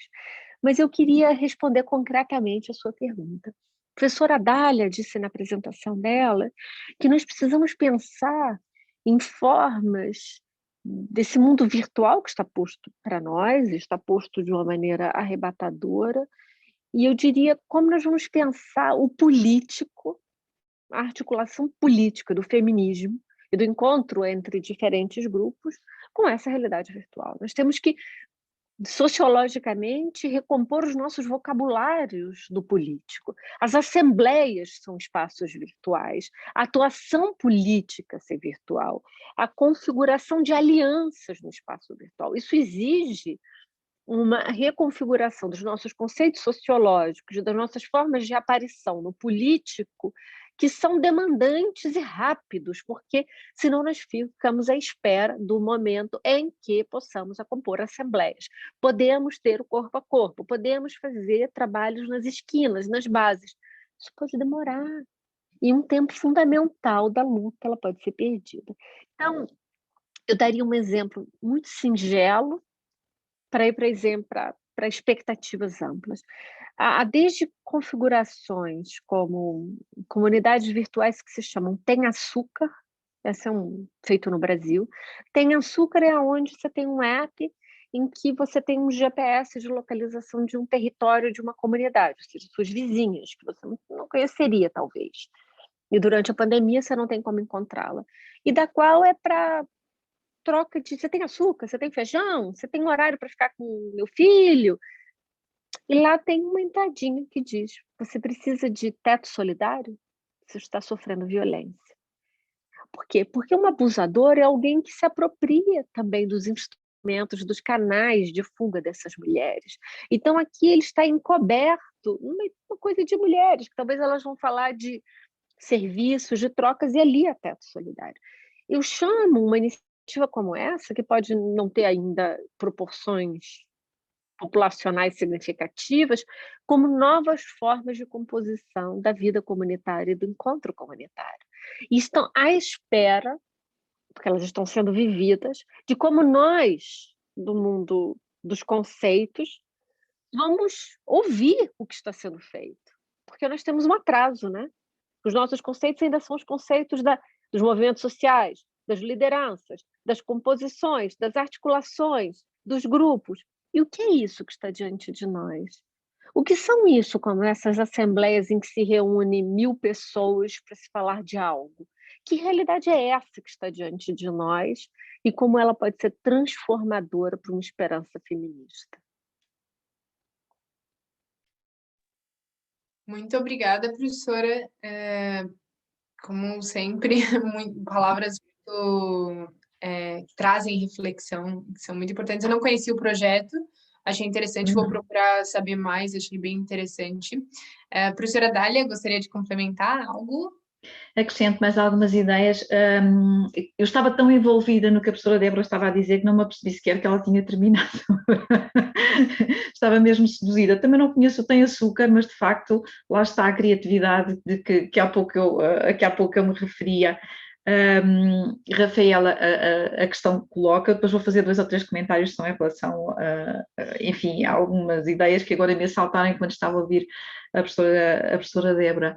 A Rafaela coloca esta questão da maternidade como precisando também, talvez, de umas lentes diferentes, ou pelo menos a ideia das lentes progressivas. Nós temos umas lentes de género, mas talvez precisássemos de uma lente progressiva para estender o que é ser mulher e mãe.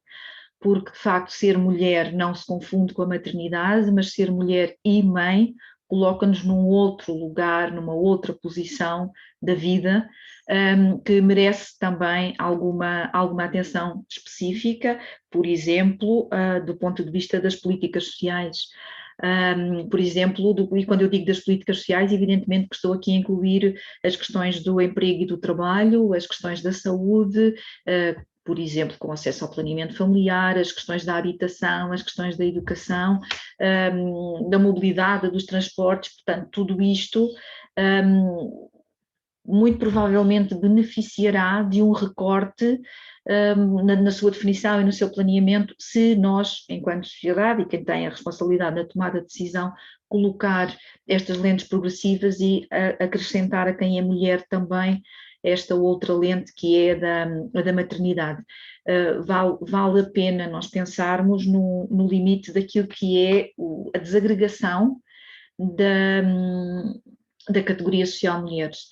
Por isso é que logo no princípio eu perguntava que mulheres, que posição é que elas têm no mercado de trabalho, no mercado de emprego, em que circunstâncias é que elas se encontram no seu relacionamento íntimo, em circunstâncias de violência ou em circunstâncias de liberdade e de paz, porque isto tudo obriga a que nós pensemos em respostas adequadas a estas pessoas. Há uma expressão que eu uso muitas vezes, até quando estou a dar formação para profissionais que trabalham com mulheres vítimas do crime de violência doméstica, que é dizer, isto é ir ao alfaiate, não temos aqui pronto a vestir.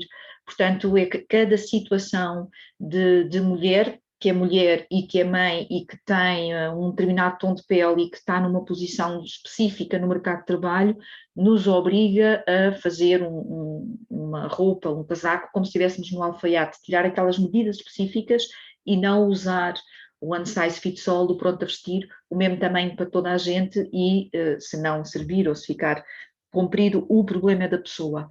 E esta ideia que se não temos políticas públicas adequadas para o caso, é uma ideia que fortalece a outra ideia de que o problema é da pessoa. A pessoa sente ela própria com o problema na sua vida e isto reforça a ideia e a necessidade de individualização dos problemas. E daqui a bocado, quase sem sabermos, estamos no privado na família é do privado, e o lugar da família e da mulher é no privado, e o público é o lugar de outras coisas. Portanto, colocar a mulher e a mulher mãe no público, se lá não está, em alguma destas dimensões, é também um trabalho nosso. Quero só fazer dois apontamentos, ao fim e ao cabo, rapidamente. Um deles que tem que ver com a questão da exclusão.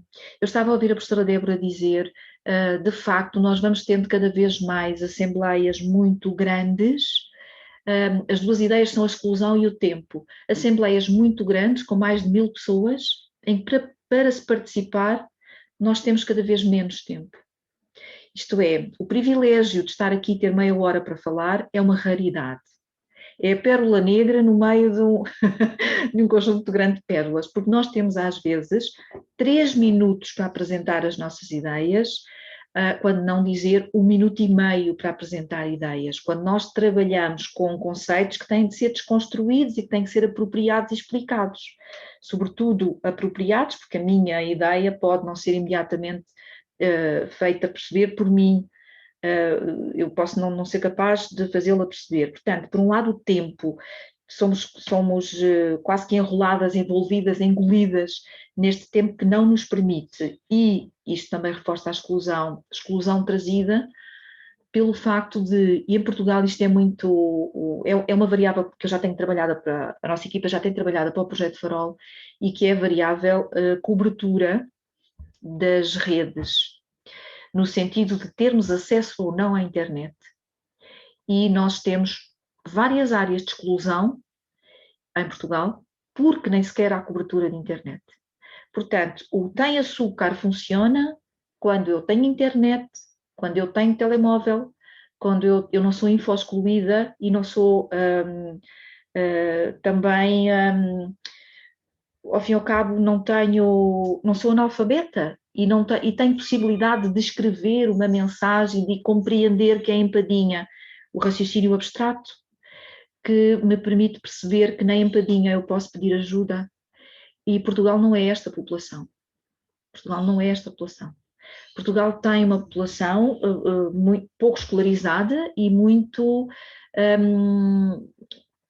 com enorme dificuldade no raciocínio abstrato, em que o que se concretiza, o que se materializa, faz parte da vida das pessoas, e os nossos discursos têm de ser a este nível, sem desprimor aqui de nível, não estou a dizer o que é o nível superior ou inferior, tem de ser a nossa capacidade de fazer o discurso para as pessoas de forma a que nos entendam, não é? Mas esta é a realidade em Portugal, e com o pouco tempo que nós temos para explicar, com o pouco tempo que temos para agir, e com estes constrangimentos ao nível da exclusão, que são muito prementes e estão muito presentes na vida das pessoas, temos mesmo de procurar outros conceitos e de encontrar outras formas de comunicar que não passem apenas e só por estas gigantescas assembleias e por estes constrangimentos autoritários de 2 minutos para dizer coisas muito complexas. Por exemplo, uma mulher não fala de violência sexual em 2 minutos, às vezes nem em 2 horas, às vezes nem em três sessões de acompanhamento distintas. Não, é preciso tempo. E quando nós estamos numa sociedade em que estamos mais paradas em casa, mas com cada vez menos tempo, eu também, professora Débora, às vezes perco, hoje de manhã acordei a pensar que era quarta-feira, porque dá-me ideia que nos vai acontecendo um pouco a todas as pessoas, mas quando o tempo nos vai esmagando e ao mesmo tempo algumas pessoas vão ficando para trás por processos de exclusão social que já são muito velhos para nós agora conseguirmos acolhê-los e resolvê-los, não conseguimos resolvê-los. Precisaríamos de tempo que talvez já tínhamos perdido e já tínhamos deixado para trás. Muito obrigada, professora doutora. Muito obrigada pelas palavras, pelo complemento. É muito interessante fazer esse paralelo entre a sociedade brasileira, entre a sociedade portuguesa. É sempre bom, e por isso que o NELB busca eventos para termos noção de como funciona aqui, como funciona lá e quais são os meios de resolução para os problemas apresentados. Estamos nos encaminhando agora para o final tá bem? Eu só tenho mais algumas perguntas, porque nós temos aquele pequeno intervalo entre os painéis. Sendo assim, a nossa colega Luziana Lima colocou uma pergunta para a professora Dália, para saber acerca dos dados de violência doméstica. Se os dados de violência doméstica, depois do início da pandemia, se mostraram maiores do que os dados anteriores à pandemia. E, na sequência disso, se me permitem, eu gostaria de acrescentar um pouco que eu tinha preparado uma pergunta também, um pouco também, tanto para a professora Débora quanto para a professora Dália, porque eu estive a ver a newsletter de violência doméstica, né, de violência contra a mulher e violência doméstica na pandemia da APAV, que foi lançada em novembro de 2020, e que nos mostrou que, desde o início da pandemia, desde o início do confinamento, em 2020, foram registrados 4.728 casos de violência doméstica, dos quais 3.495 são vítimas do sexo feminino, e 70% desses atendimentos foram feitos à distância. Eu acho que essa última parte encaixa bem com o que a professora Dália falou sobre avaliação de risco à distância, e o que isso implica, e também vai um pouco no sentido dessa última fala da professora Dália, sobre a necessidade da rapidez dos dias de hoje e como questões como essa levam tempo. Então, no segmento também da pergunta da minha colega Luziana, eu pergunto para a professora quais medidas a professora entende que foram e que ainda devem ser tomadas para o maior auxílio a essas mulheres. Ou seja, medidas como a professora disse, trazer as mulheres do privado para o público. Quais políticas públicas para qual resposta rápida poderia ser dado através do poder público para responder essas novas, mais antigas necessidades. Obrigada. Obrigada, eu é que tenho que agradecer as questões extremamente interessantes e que permitem também partilhar mais alguns elementos que há pouco não partilhei. Bem, pergunta à Luziana se... Vou colocar a questão, refrasear a questão dela, ao fim e ao cabo, me parece que aquilo que pretende saber é se em 2020, durante o ano de pandemia, aumentou o número de situações de violência doméstica. Ora bem, nós conseguimos saber apenas de maneira indireta qual é a quantidade efetiva de situações de violência doméstica que temos no país. E como é que sabemos de maneira indireta? Temos os indicadores das denúncias, isto é, quando há uma denúncia apresentada às forças policiais, as forças policiais registram essa denúncia e nós ficamos a saber no final de cada ano todo o acumulado das denúncias apresentadas no ano anterior. Esta é uma maneira de nós sabermos. Outra maneira de sabermos é através das estatísticas de organizações de âmbito nacional, como por exemplo a APAV, a Associação Portuguesa de Apoio à Vítima. Não é a única organização de âmbito nacional, mas é aquela que presta apoio a vítimas, mas é aquela que tem a maior quantidade de gabinetes de apoio à vítima espalhados pelo território. Portanto, é também uma boa fonte de dados, porque nos permite colher um pouco de cada uma das áreas do nosso país. Temos uma terceira maneira de conhecer, também ainda de forma indireta, que é junto das outras organizações que prestam apoio. E aqui, ao invés de termos os dados todos coligidos, como por exemplo a APAV nos dá também no final de cada ano, temos de ir à procura, dados a dados, organização a organização, para fazermos o somatório. Estas são todas maneiras indiretas de conhecermos o fenómeno, sendo que aquilo que eu disse em primeiro lugar deve ser retido por nós. Nunca ficamos a conhecer o fenómeno na sua totalidade e nem sequer é legítimo fazermos o somatório entre as várias estatísticas, porque uma mulher pode pedir apoio na APAV e pedir apoio junto da UMAR ou junto da Caritas ou junto de uma outra organização, uma associação qualquer, cariz feminista ou não, e isto já significaria que fazer o somatório seria errado. E ao mesmo tempo também, ao mesmo tempo que pode pedir o apoio em diversos sítios, aquilo que se verifica também é que alguns casos destas mulheres nunca chegam a ser conhecidos. Por isso é que eu digo sempre, é apenas uma forma indireta de conhecer, uma estimativa. Em 2019, o relatório de 2020 das forças policiais, aquilo que revelou foi que em 2019 o crime de violência doméstica foi o crime mais denunciado em Portugal. perante todos os tipos de crime.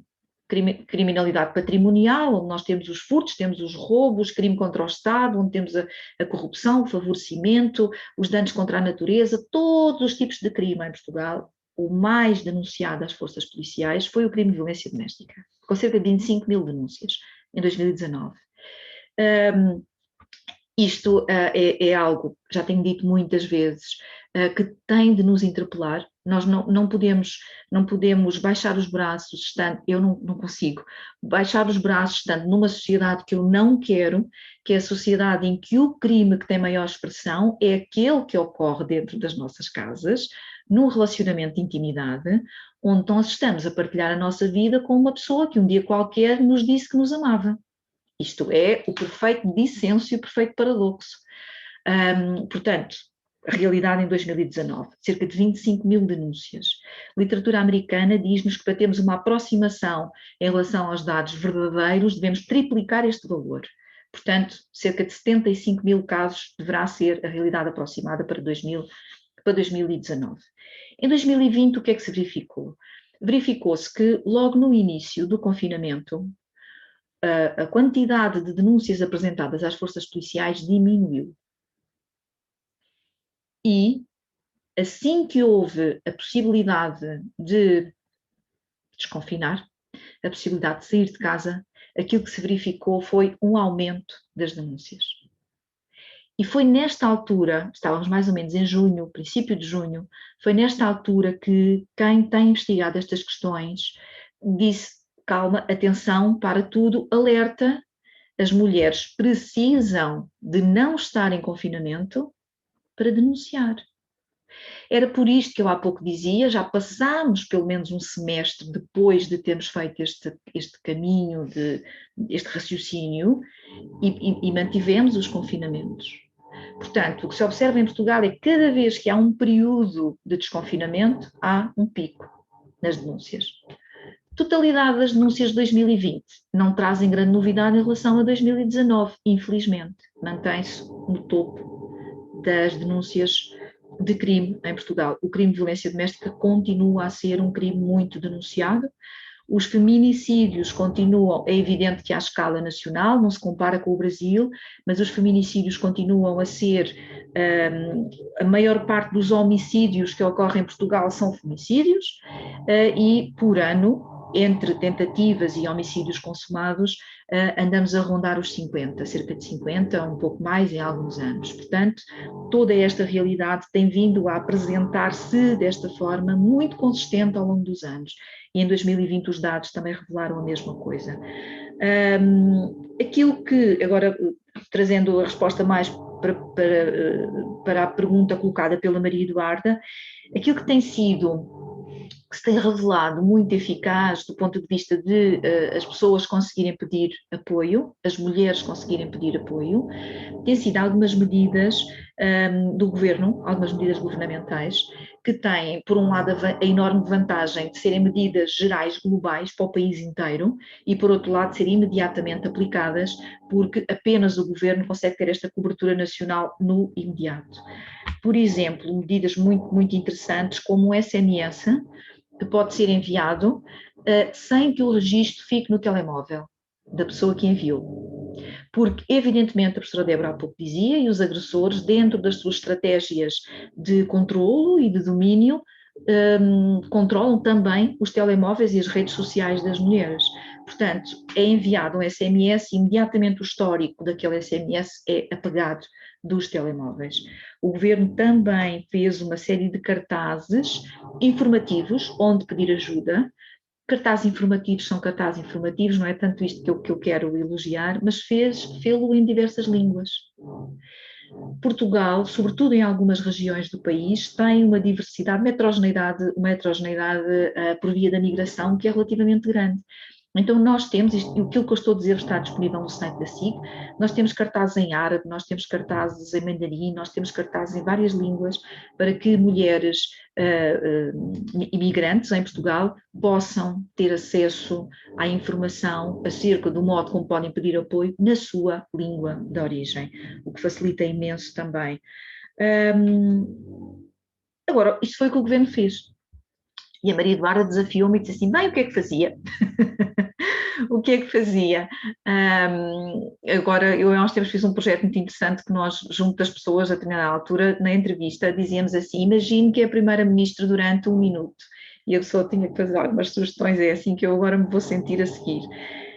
Daquilo que o projeto Farol nos tem permitido conhecer, as estratégias, as soluções, as iniciativas mais criativas têm vindo de organizações não governamentais que estão muito próximas das pessoas e que sabem que as pessoas não sabem usar o telemóvel, resistem a usar um telemóvel, enfim. As organizações não governamentais têm muita criatividade, nem sempre autonomia, quer do ponto de vista organizacional, quer do ponto de vista financeiro. E aquilo que eu faria era deixar a criatividade ocupar o seu lugar. Para, num processo que é muito típico de políticas públicas, depois fazer uma recolha das várias estratégias e perceber quais as que devem ser generalizadas em termos nacionais. Portanto, não tem muito de novo a minha proposta, mas em Portugal as organizações não governamentais talvez beneficiem também de um reconhecimento no sentido de ser dito aquilo que eu acabei de afirmar, o que fazem muitíssimo bem. Há medidas, há ações extraordinárias, portanto, por que não dar-lhes um pouco mais de anime e de força, de poder para elas poderem também instalar-se nos territórios, nas comunidades e poder adotar, por exemplo, o Tem Açúcar, que eu fiquei já cheia de curiosidade e vou à procura. Obrigada, Maria Eduarda, demorei um bocadinho mais, peço desculpa por termos estendido na resposta. Muito obrigada, professora. Peço já desculpas pelo horário. Eu gostaria só, muito rapidamente, de fazer mais uma pergunta só para a professora Débora. Desculpa, eu sei que combinamos de encerrar um pouco mais cedo, mas são pontos que geram muitas dúvidas e questões. Então, só mais uma, tá bem?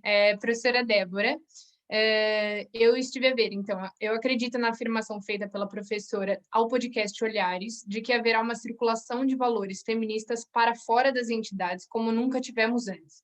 E penso que isso possa ser explicado pelo limite o qual as mulheres foram empurradas na pandemia, da dupla ou da tripla jornada. Contudo, tendo em conta que os dados demonstram que as mulheres são a maioria agora na situação de desemprego e são as que enfrentam mais reticências na volta ao trabalho, sem políticas públicas, essa circulação feminista para fora das entidades seria suficiente para que essa questão não fosse esquecida e voltasse ao normal, entre aspas? Muito obrigada. Maria Eduarda, a sua pergunta é muito importante. A sua pergunta é sobre quais são as condições de possibilidade para uma transformação social. Essas condições de possibilidade, elas nunca vão ser ideais. Da ferida da precarização, vemos para a transformação. Então, a mim, não me intimida saber que a situação das mulheres ela está ainda mais delicada e mais precária do que antes da pandemia, porque nós nunca estivemos em uma situação confortável para que do conforto fosse feita a transformação ao patriarcado. Aqui é o contrário, eu diria que talvez exatamente porque a ferida ela está tão funda e tão confusa com outros afetos, como o luto, como a indignação, que nós temos que circular os valores, porque nós precisamos construir qual é o conteúdo da nossa indignação para a transformação. Então, primeiro que eu não colocaria a responsabilidade das mulheres, das quais estão mais impactadas pela pandemia, são responsabilidades de todas nós juntas e de todas construirmos qual vai ser a forma de comunicação política do que nós vamos fazer com esses fragmentos da nossa sobrevivência. Mas condições ideais não são condição de possibilidade para a transformação política, é o contrário, quanto maior a precarização. Muito obrigada, professora. Muito obrigada. Eu gostaria, então, de nos encaminhar às palavras finais, tá bem, das professoras. Eu gostaria de saber se seria possível as professoras darem uma palavrinha de incentivo às pesquisadoras da faculdade, às pesquisadoras que estão na tarefa científica, permanecem durante a pandemia e estão com todas as dificuldades possíveis tentando continuar com esse trabalho, tá bem? E logo de seguida encerramos o primeiro painel. Muito obrigada.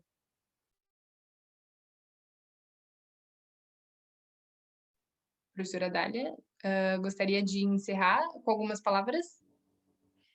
Claro que sim, obrigada pela oportunidade de você sucinta agora. Precisamos de vós, precisamos de nós, temos de construir um nós coletivo que vá pensando acerca destas questões e enquanto nós estamos neste lugar que eu logo no princípio dizia que era um lugar de privilégio, reconhecendo também e que é um lugar onde grande parte das mulheres em Portugal e no Brasil, estou a crer também, não se encontra neste momento, porque estão sufocadas, esmagadas com a necessidade de satisfação de necessidades imediatas e isto acaba por nos atropelar uma dimensão cívica e uma dimensão política que temos de aprofundar.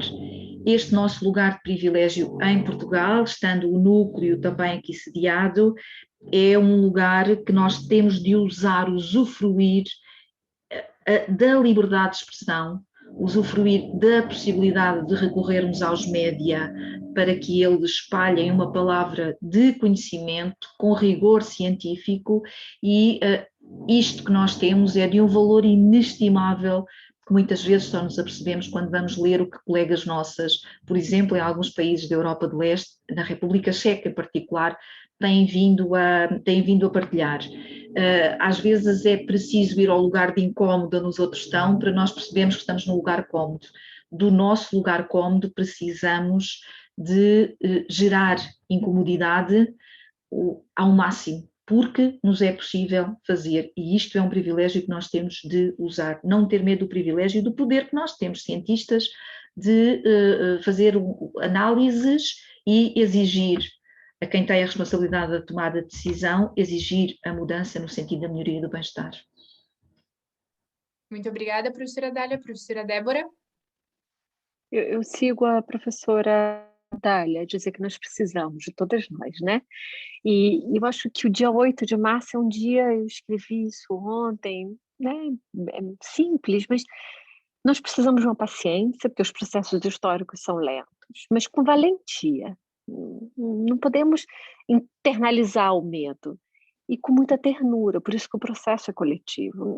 Não acreditem que a vida acadêmica ela é solitária, que ela é feita de gêmeos solitários. Nós juntamos pecinhas. Se a professora Dália aí com vocês é alguém que é uma liderança fundamental no cenário da pesquisa sobre violência contra a mulher. Eu tenho colegas, Dália, que falam tanto de você e do seu trabalho. Então, se juntem a ela, se juntem e cheguem fazendo a pergunta: que pecinha no quebra-cabeça que você vem há tantos anos trabalhando, eu posso me somar.